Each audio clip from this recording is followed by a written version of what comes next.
Welcome to the Historical Romance Sampler Podcast, the place for you to find new historical romance books and authors to fan over. I'm award-winning historical romance author Katherine Grant, and each week I'm inviting fellow authors to come on and share a little bit of their work and themselves.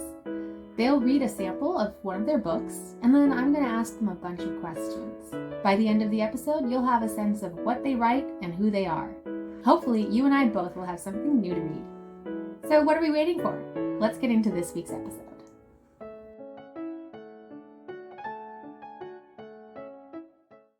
Well, today I'm joined by USA Today bestselling author Meara Platt.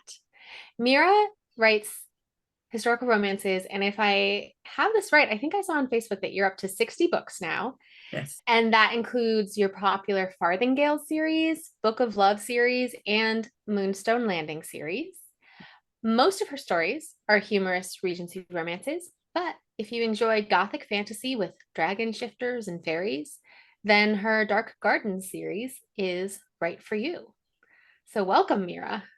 Thank you. It's a pleasure to be here. I'm so excited to have you. We've met before, and I'm excited to get a chance to talk to you in depth today. Thank you. I know, feeling mutual. I know, it's really a pleasure meeting you. And yeah, so today you're reading from Marigold and the Marquess. Do you want to set up the book or the scene at all? Okay. Yeah. So first of all, I don't know if your readers can see it. It's probably going to come out backwards or mirror image, but it's book 9 in the Farthingale series, which is set in Regency, London mostly, on this charming little street called Chipping Way.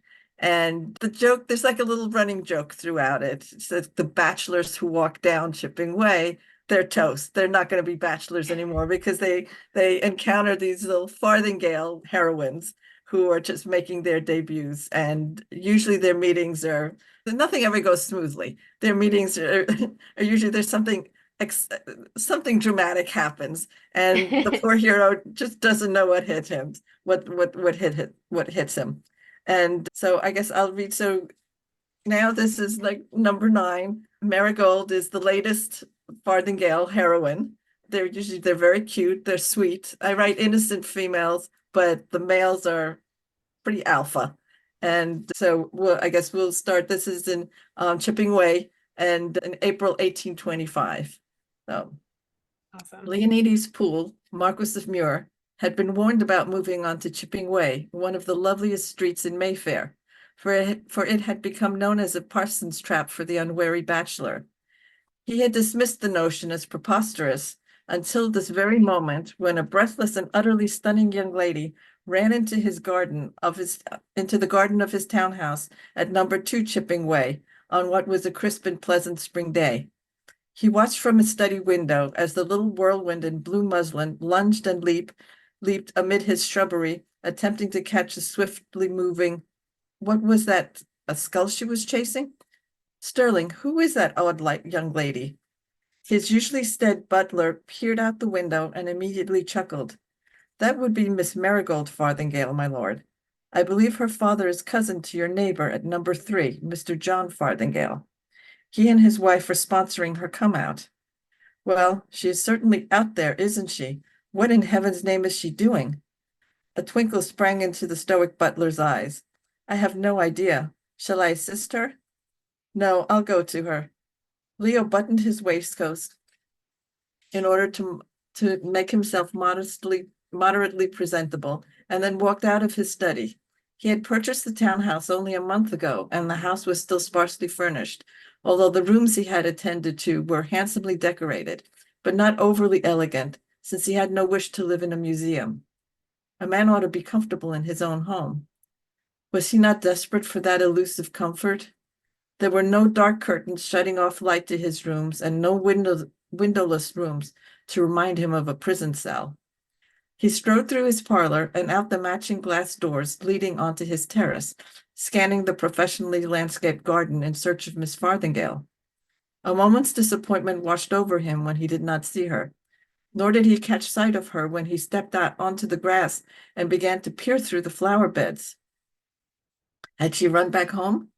Suddenly the skull tore past him. Chasing after it was the angel in blue, who was so intent on her mission She did not watch where she was going and ran straight into him. Oof! Goodness, where did you come from? I did not see you there. How could she miss him? He was built like a block of stone. Blue eyes the color of a tropical sea and framed by velvet black lashes stared up at Leo as he wrapped his arms around her to keep her from losing her balance and tumbling into one of the thornier flower beds. What are you? I shall explain later, she said, pushing out of his grasp and now attempting to dive into a nearby patch of rhododendron. Oh, no, you don't. You'll tell me now. He caught her by the waist before she disappeared within the greenery, turning her to face him. He now managed a good look at the girl. Blessed saints, he suddenly forgot to breathe. Gad, she was exquisite. Not a sophisticated toned beauty at all, but beautiful in an ethereal fairies dancing amid the bluebells way. He smothered the urge to grin, for her features could only be described as part angel and part imp. Mostly imp because of her big eyes and slightly pointy ears. Who are you, and why is your skull running circles around my garden? In his entire life, Leo did not think to ever ask anyone this question. It was absurd, but also wonderful because he was in desperate need of just this ridiculous intrusion in his life to make him feel alive again. Sir, I do apologize, she said with a lick of her cherry lips, the gesture immediately putting his heart in palpitations.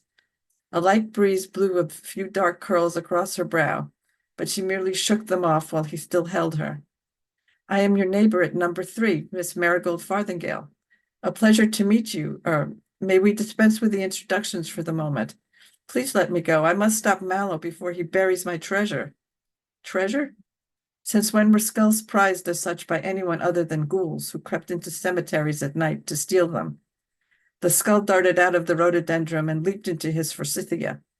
The lovely Miss Farthingale moaned, squirmed out of his grasp again, and was about to plunge headfirst into the forsythia when he stopped her by wrapping an arm around her waist and drawing her solidly up against him. I forbid you to destroy my flower beds. She turned to face him, frowning up at him. Sir, I shall never catch him if you insist on holding me back.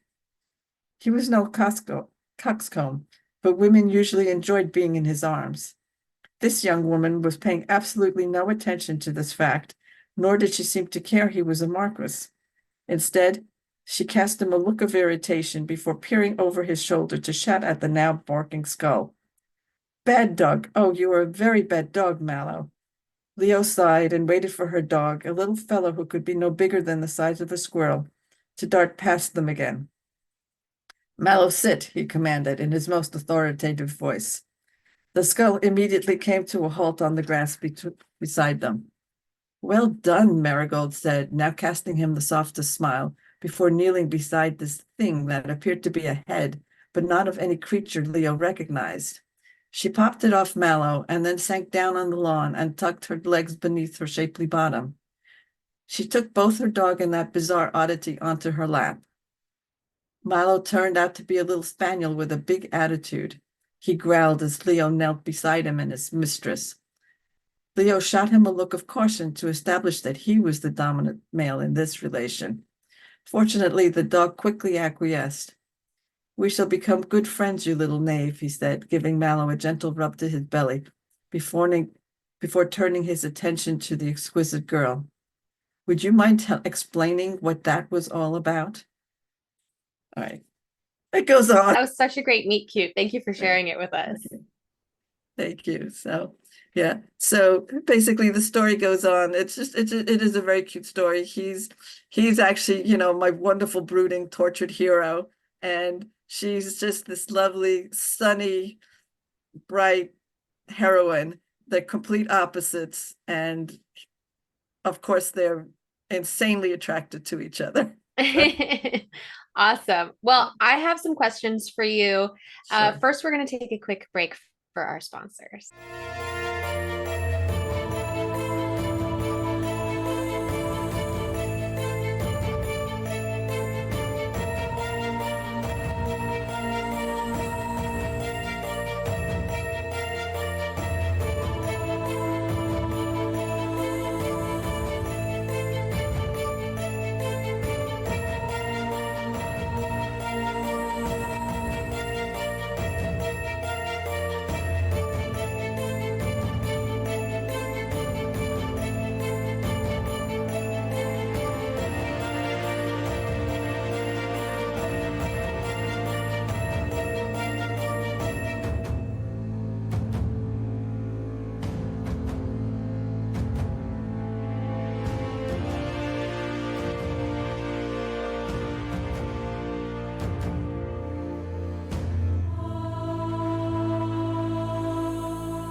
samplers, it's Katherine Grant. I am interrupting this episode to tell you how to get a free book, The Viscount Without Virtue. First, go to bit.ly/HRSFAN. Go through the checkout process. This is where you add the promo code HRSFAN. As your last step, just download your free ebook to your e-reader. All right, well, let's get back to this week's episode.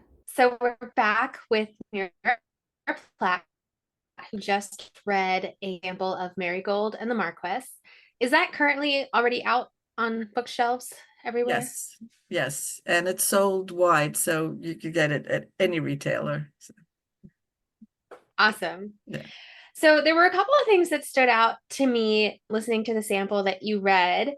In the meet cute, there was a lot of physical comedy. Like there was the choreography of her diving into the bushes and racing around and all of that.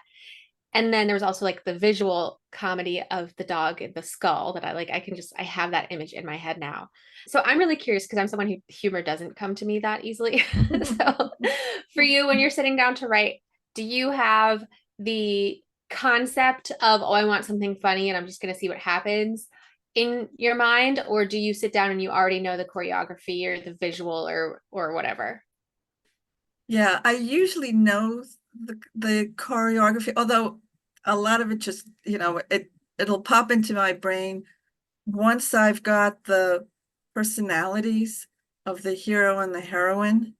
And so especially because in this instance, he's dark and brooding. He actually, Leo the Marquess is actually captured and held prisoner for 4 years in an enemy prison, cell, and finally was released. Didn't think he would ever see freedom again. So he's coming from this is a very light humorous book, but he's actually coming from a dark place, just trying to get his life back in order. He's still a young man. He's still in his 20s. And, then all of a sudden, this just little bubble. And that's how I said the humor. It's just, you just want to do this, have these little moments of absurdity that, or if it's just a natural, you're walking down the street and it's going to happen, something out of the ordinary is going to happen. And so this is what I set it up. And I also set it up so that it fits the personalities of the characters, because Marigold is just this, she's been helping her best friend on an archaeological dig and got back, and now she has this it's a dinosaur skull that they discovered. Wow. So of course, it's just like to throw in these little bits of, it makes perfect sense, but it's nonsensical also. So that's kind of how I like to work it. And so this is just how she's got to make her appearance. She's not going to just walk over and say, "Oh, hello, I'm your neighbor." It's her little dog has stolen the skull and he's walking running around. And this is what, Leo's going to see. So, well, and knowing that he's a dark brooding hero, she's a sunshine, so she's going to pull him into the light. I'm seeing a metaphor there where this entrance, she's in the garden, literally pulling him out of this dark house. Well, it's not as dark. He talked about how it's not that dark, but she's pulling him out of the house into the real world. yes. Very interesting. So, as I mentioned in the intro, you are celebrating 60 books and you have several long-running series. This is the Farthingale series that you sampled. I know your Book of Love series also has at least a dozen books in it. Yeah, full-length books and some novellas. Yes. Wow. Yeah. So I'm curious, a series is kind of like a long-term relationship. So how do you keep things fresh for yourself, being like, I'm excited to stay in this series? Yeah. I think part of it for me is that I love writing and I love the matchmaking part of my romances. And so everything feels fresh because every hero and heroine are fresh and they're going to react.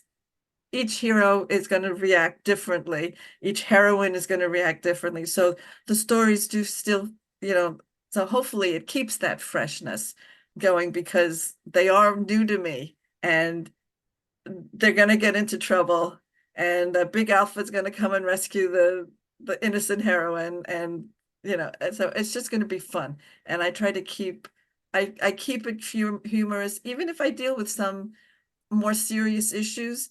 It's always with a light touch, and always with a positive attitude, and I always want my readers to smile as they read the book, and then feel better, just even about themselves or about whatever is going on, just for, as they finish reading it. That to me is very important.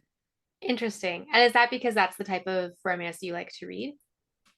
Yes. Yeah. I think a lot of it is, although I love mysteries also, I love dragons and things like that. But I think in my Regency romances, I kind of like that lighter touch, which is why we all love Jane Austen so much, because she's able to, she wrote those, they're very romantic, they're fun, and Julia Quinn also with her Bridgertons, it's the same kind of thing. And that tends to be the kind of romance that I enjoy reading. Yeah. So who are some of the authors who influenced you before you started writing? Oh, I had some really, well, really the old, I'd call them the old timers, Joanna Lindsay, Judith McNaught. Mhm. I think one of the, really to this day, one of the most wonderful and rapturing books that I read was Judith McNaught and her Kingdom of Dreams. I just loved it. Every, I was like every trope you could find. I mean, it wasn't that it was so original, because she had her hero was the big dark knight medieval times, and the heroine was a sweet, it was just, but just the writing was just beautiful. I just loved Yeah, it. that's so interesting. Yeah. So I'm curious, when you're thinking about starting a story and you have all of these, you have Judith McNaught and you're in the back of your mind as, establishing historical romance, and then you have the series that you're working in. Do you generally start with the character? And if you do you start with the couples, or do you have one character, then you say who's going to be a good match for them? Yeah.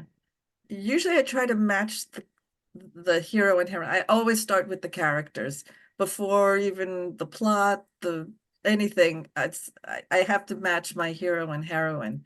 And sometimes, like in the Book of Love series, especially, as I introduced, because a hero will have some friends and the heroine will have her friends or family or whatever. And, sometimes as you sit and write, then one of these characters just leaps out at you, and Mm. it gets right in your face and will tell you, I need to be the next hero, or I need to be the next heroine.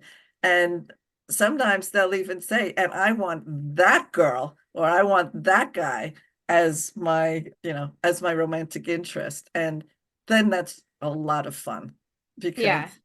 they're just like talking in my head. And I actually had a point in the Book of Love series. We kept expanding it. So after we got to 6 books and we're going on to the 7th, and I had the one heroine set for this hero who was going to be the hero for book 7. And he was just like, oh no, I want her. I don't want her. I want her. And he would just not stop talking to me until I said, okay, you're gonna get it. And it was, Wow. yeah. That must be a really good book to read, because the Yeah. chemistry is there. Yeah. Oh, and when you talk about openings, the meet cute, I think that I think that's one of my strengths, is that meet cute moment. Just Hmm. because for me personally, this is what I used to love to read as Hmm. well in stories. And that one, here's the heroine. I have her family has given her the Book of Love, which is kind of like, like the traveling pants. It's just like every heroine, when you get that Book of Love, you're going to find your hero. You're about to get married. Well, this heroine did not. And she's trying to hide the Book of Love so that, you know, the family passes her over and will eventually give up and just hand it to somebody else. But as she's sneaking into her cousin's house to hide it at her cousin's house, she doesn't realize that the hero, because her cousin is away, her cousin and her husband are away, so the house should be empty. So she's just going to sneak in there and hide it. Doesn't realize that the hero, who happens to be a cousin of the other of her cousin's husband, he's there. He just got back from an assignment and he's actually sitting in his tub. He just got literally he's in the kitchen getting out of the tub as she walks in to hide it. So, and his line is basically, if I'd known I'd had company, I would have dressed, because he's just standing there stark naked. So I like to start each Yeah, book that's a with, strong meet cute. yeah. Yeah. So you have 60 books under your belt, if that's the right phrase. Do you feel that your writing has changed since you first started publishing? I think it's grown more confident. It actually hasn't changed. I thought that it would have changed a lot more over the time, but it's more that it's grown more, I've grown more comfortable with who I am as a writer and the kind of books that I like to write and that I know that my readers like to read. And that actually just goes to like branding me as, if you want a light, funny, historical romantic read, this is what you'll find, in my books. And when I started out, I was just writing what I wanted to write, and I didn't think about the actual, that kind of strong branding, so that this is what readers know, and they're always going to get this kind of read. And part of it was that my brain only went in that direction of, I want to write, whether it's funny. Some of my books are not funny, because that Dark Garden series is not a humorous series. It's a big, meaty, romantic world destruction kind of series. But basically, for most of my, 50 of those 60 books at least are humorous, and it's because that's where my brain was and the way I was wrote, and I think it actually helped me. I knew who I was as a writer and who I wanted to be as a writer from the start, and it helped build my audience, my readership as well. So I admire that too, because I'm sometimes guilty. I know that I end up writing specific types of books, but then on social media, I'll see authors posting about their book or reviewers posting about a book they loved. And I'm like, well, why can't I write that type of book too? And that type of book. And, all in the historical romance umbrella, but my books are more history driven and they're not that funny. And then I see people raving about a funny book and I'm like, I need more humor in my books. And it's just a terrible hamster wheel to get on of comparison. So I admire that you have learned to know who you are and be happy with that and stick with it. Yeah. And again, it was not anything that I consciously thought about, but now looking back, I'd said, maybe subconsciously I knew this is what I wanted, and that's what and it worked out being the best thing that I could possibly have done. Yeah. So. Well, and I know that you also, you're a managing partner at a law firm, you're a mother, and you've written 60 books. Are there other mentalities that you think have helped you have this long career of writing? Yeah, well, I think that really that law background was extremely helpful. And I think you'll find that a lot of successful, multi-published authors happen to be lawyers. And I think part of it is like, it's not a coincidence. It's that, like any of these graduate schools, to have to get through the 3 years of law school, get through a bar exam, get through a practice, and it's always about words and writing and swaying and thinking and stuff. So it's just an incredible training ground for being able to write. It gives you discipline. It gives you that ability to concentrate for long periods of time when you need to, when you're writing a book. And so I found, I did find it very helpful. Yeah. Yeah, that's interesting. The idea that like sometimes to get to 60 books, you have to sit down and write. Like that's a basic requirement. And No, so it is. Yeah. law helps with that. Yeah, yeah. And you really need to be able to sit down, sit on your butt for long periods of time. So, but yeah, but it is. It's the discipline, it's the, having that set routine, having that ability in your mind to be able to look at all different aspects and put them together. So that's Mm, I did yeah, find that very helpful. that's really interesting. So, and I have a question for you about the Dark Garden series. It sounds like it might be in romantasy, which, romantasy is like this new genre that they just started defining. So, are you going to explore more fantasy romances in the future? Well, I love them, and I I I will never rule it out. I would like to. I have another story in mind for that series, but I've already got this series, between the Book of Love, which is very, very popular as well. I want to add another book to that. We had to give it a pause, but I mean, not that we had to. My publisher wanted just to stop writing those books, give me a new series. So that's where we got the Moonstone Landing series, which is also, and those heroes are darker.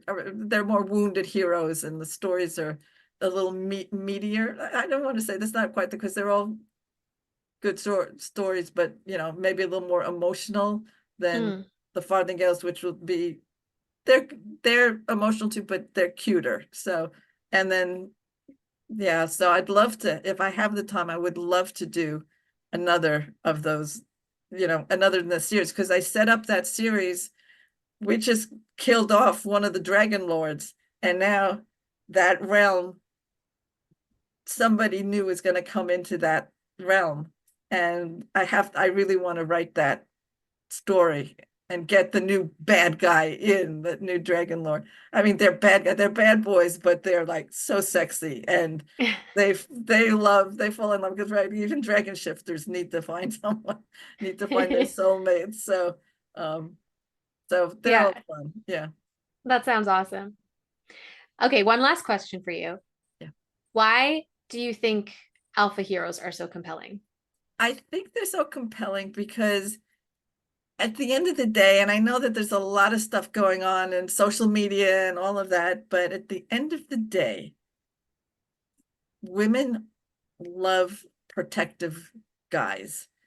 I mean, they don't want jerks, they don't want dominating jerks, but they want these strong guys who love them and want to look out for them. And that's why, and also not like if you know it's just that basic. It's like he's your wolf, and he's going to protect your den, because you're going to have your little cubs there too. So you want that strong Yeah. protective guy, and it's just the way it is.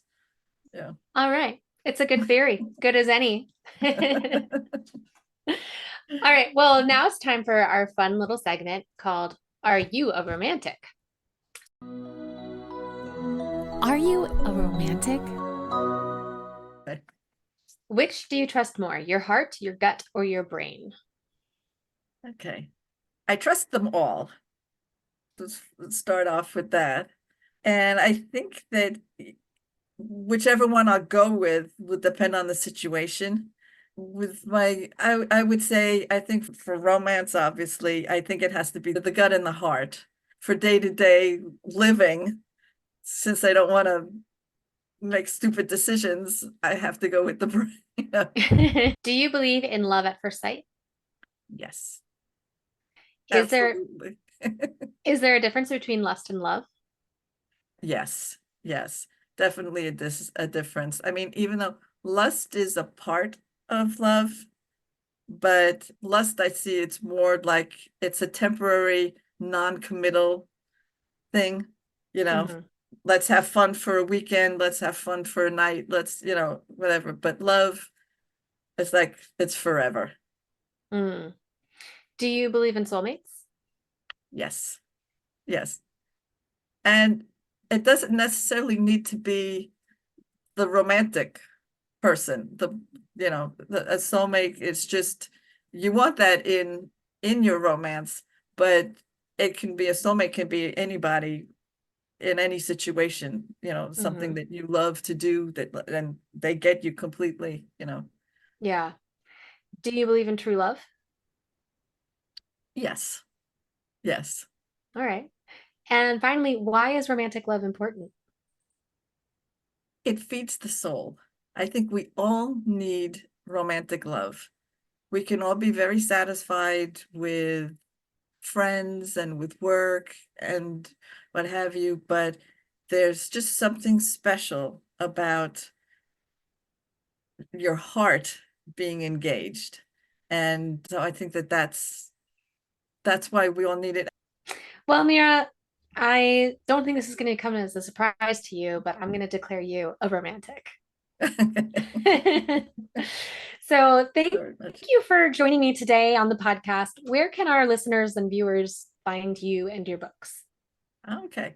Well, they can find my books pretty much wide anywhere at any retailers, except for especially Amazon. I got my Dragon Blade, all the series, the Book of Love series, the Dark Garden series, and the Moonstone Landing series. They're all exclusive to Amazon, but my Farthingale series I sell everywhere. So they'll find me on Facebook. They will find me at author Meara Platt. I have my website where they can find, mearaplatt.com, and they'll see the latest news, and they'll forgive me. I need to update it for 2024, but they'll find all of my books up there and whatever. Great. Well, thank you so much. I'll put those links in the show notes so people can find them. And yeah, thank you so much. I've really enjoyed this conversation. Thank you so much for having me. Very much appreciated. That's it for this week. Check out the show notes where I put links for my guests, myself, and the podcast. Until next week, happy reading.